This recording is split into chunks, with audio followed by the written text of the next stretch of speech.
Hey there, welcome to another edition of Solve My Math Homework's Video Solutions. So today we have a derivative that comes in that we're going to need to use the quotient rule for.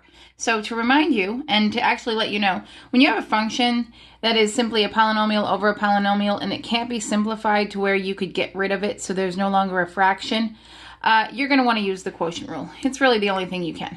So let's talk about that. Quotient rule. And it's not too bad. It's okay. And I'm going to try and give it the way most books give it, but you may see different iterations of this. So it is really, so g of x times f prime of x. And let's, the quotient rule is for functions in the form f of x over g of x, okay? So we're going to denote this guy as f and this guy as g over here. Okay, so when you have it in this form, you're going to take g as it is, you're going to multiply by the derivative of the top, and then you're going to subtract basically the opposite of what you just did. So you used g, now you're going to use g prime, you used f prime, you're going to use f. So the function f as it is times the derivative of g of x, okay? And then you're going to put that all over, and it's easy to remember that there's going to be a fraction involved here because there was a fraction involved to begin with, and it's g of x squared. Some people put gg down here to remember that, but that's basically what it is. And so for these problems, I really encourage my kids to make a little table to help themselves. So you are going to need f, you're going to need f prime, you're going to need g, you're going to need g prime. This helps with all of the different rules, maybe not the power rule, but especially when we get to the chain rule, this table, having this here really helps. Okay, so let's see what we've got. We've got the f function. We already told you that's going to be the numerator. So x cubed plus 3x plus 2. So the derivative of that, we're just going to use the power rule. We're going to bring down the exponent, make that 3x, lower the exponent by 1 squared. Power here is really 1. 1 times 3 is 3. X to the 0 is just 1. So we have no more x terms. And the derivative of a constant is 0. Oh, actually, we're going to need that later. So let's make that look like a 2 again. All right, so the g function is x squared minus 1, so g prime is 2x, okay? So that's everything we're going to need. We're literally just going to plug it in now. And it's going to get a little messy, but we'll clean it up. All right, so we need g prime, or not g prime, we need the function g times f of x. So we need x squared minus 1, that is a terrible parenthesis, times the derivative of f. So f prime, which I already have done, 3x squared plus 3. Then we're going to subtract regular old f.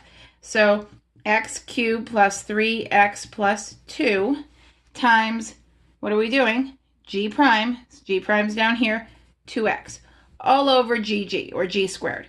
So I'm not going to do anything I don't have to do, and you almost never have to actually multiply out that denominator. I cannot say the same for the numerator. So what we have to do now is clean this up. We have to multiply here, we have to multiply here to figure out what we can subtract, and maybe even we can divide out something if it's in all three terms. Doesn't look likely, but let's do it, okay? So when we do this, we're simply going to FOIL. Let me see if I can get another color here. So when we do this, we're going to FOIL. So our first term, I don't love that color, we're going to get 3 times 1 is 3, x squared, so we're going to get 3x to the 4th, okay? Then we're going to do our outer term, so we're going to get plus 3x squared. Then our inner is minus 3x squared. Those are going to divide out. That's nice. So they're going to equal 0. And then our last is negative 1 times 3, so minus 3. So that whole thing minus this. This is going to be a lot easier to multiply. 2x times x cubed is going to be 2x to the 4th. Let's put parentheses, keep it neat. Then we're going to distribute here. 2x times 3x is going to be a positive 6x squared. Then 2x times 2 is going to be plus 4x, okay, all over this x squared minus 1. You may want to clean up, oh, and I'm sorry you cannot see that, all over x squared minus 1. You may want to clean up your numerator before you even get to the denominator. That's fine, but I just rewrote the whole thing. Okay, so let's clean this up, try to get it right. So we have 3x to the 4th minus 2x to the 4th. So that's going to simply be x to the 4th. Okay, then we're going to get a, well, I don't even want to bring these over. This 3x squared minus 3x squared, they're gone. Okay, so I technically have 0x squared here left minus 6x squared. So that's going to give me a negative 6 6x squared. Be very careful that you don't bring down a positive 6x squared. You technically have 0x squared minus 6. 0 minus 6, negative 6. Okay? So then we don't have an x over here. So technically we could say we have a 0x minus 4x. So once again, we get a negative 4x. Do not just bring that positive 4x down.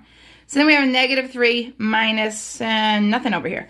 So negative 3 minus 0 is negative 3 all over x squared minus 1 squared. Ooh, I forgot my squared here. Okay, so we're done. There is nothing else I could do. I could write this out. I could FOIL x squared minus 1. It wouldn't do me any good. I would not have any factors that I could actually divide out. So we're done.